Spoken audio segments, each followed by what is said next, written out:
Friends, ভারতের হারা match জিতিয়ে দিয়ে কেঁদে ফেললেন মোহাম্মদ সিরাজ।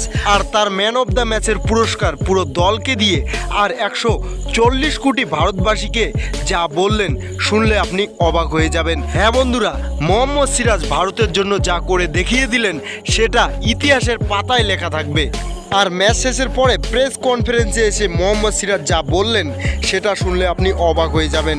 তো মোহাম্মদ সিরাজের পুরো বায়ানের ভিডিও আমরা এখন দেখব, আর মোহাম্মদ সিরাজ কিভাবে এই ম্যাচের খলনায়ক থেকে মহানায়ক হয়ে গেলেন সেটাও আমরা দেখব।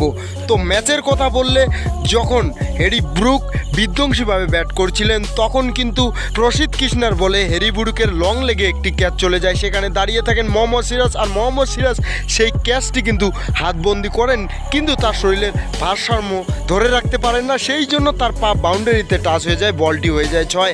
আর এই ভুলের জন্য ভারত একসময় ম্যাচটি হারতে বসেছিল।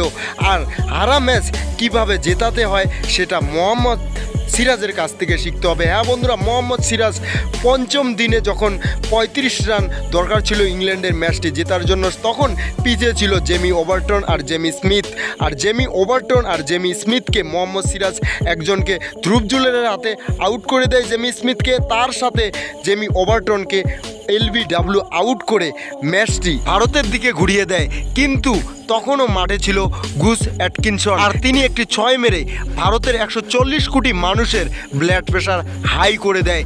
তারপর মোহাম্মদ সিরাজ ফুল লেন্থের একটি বল করে আর অ্যাটকিনসনের অফ স্টেম্প উড়িয়ে উকড়ে ফেলে, আর ভারত ম্যাচটি জিতে যায়। হ্যাঁ বন্ধুরা, মোহাম্মদ সিরাজের এই বিধ্বংসী বোলিং পারফরমেন্সের কারণেই ভারত কিন্তু ম্যাচটি জিততে পারে।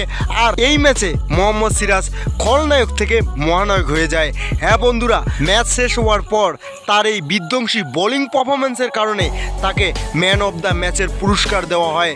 তারপর তিনি হাতে মাইক নিয়ে যা বলেন সেটা শুনলে আপনি অবাক হয়ে যাবেন। তিনি কেঁদে কেঁদে বলেন, এই ম্যাচটি আমি সারা জীবন মনে রাখবো। আর এই ম্যাচটি জেতার জন্য আপনারা আমার পারফরমেন্স নিয়ে কথা বলছেন, কিন্তু এটি আসলেই আমাদের দেশের প্রত্যেকটা ক্রিকেট প্রেমী মানুষের তপস্যার ফল, যারা চতুর্থ দিনের এবং পঞ্চম দিনের ম্যাচে আমাদের উপর ভরসা রেখেছেন আর আমাদেরকে সমর্থন করেছেন। আর এই ম্যাচটি একসময় আমরা হারতে বসেছিলাম, কিন্তু আমার নিজের উপর ভরসা ছিল।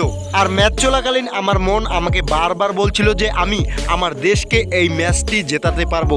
আর শেষমেশ আমি সেটা করিয়ে দেখিয়েছি, আর এটা আমি করতে পেরেছি আমার দেশবাসীর জন্য। সেই জন্য তাদেরকে আমি ধন্যবাদ জানাই। আর আমি এতেই খুশি, আমার কোনো পুরস্কার লাগবে না, আমার দেশ জিতেছে, আমার দেশের তিরঙ্গা উপরে উঠেছে, আমি এতেই সন্তুষ্ট। তার সাথে গৌতম গম্ভীর এবং ক্যাপ্টেন শুভমন গিলকেও ধন্যবাদ জানাই। তো এই কথা বলেছেন মোহাম্মদ সিরাজ। বন্ধুরা, মোহাম্মদ সিরাজের বায়ান আপনাদের কেমন লাগলো সেটা কমেন্টে জানান। তো বন্ধুরা, এটাই ছিল ভিডিওটা ভালো লাগলে লাইক করো, সাবস্ক্রাইব করো ক্রিকেট নিউজ পাওয়ার জন্য চ্যানেলটাকে। ভিডিওটি শেষ পর্যন্ত দেখার জন্য আপনাকে অনেক ধন্যবাদ।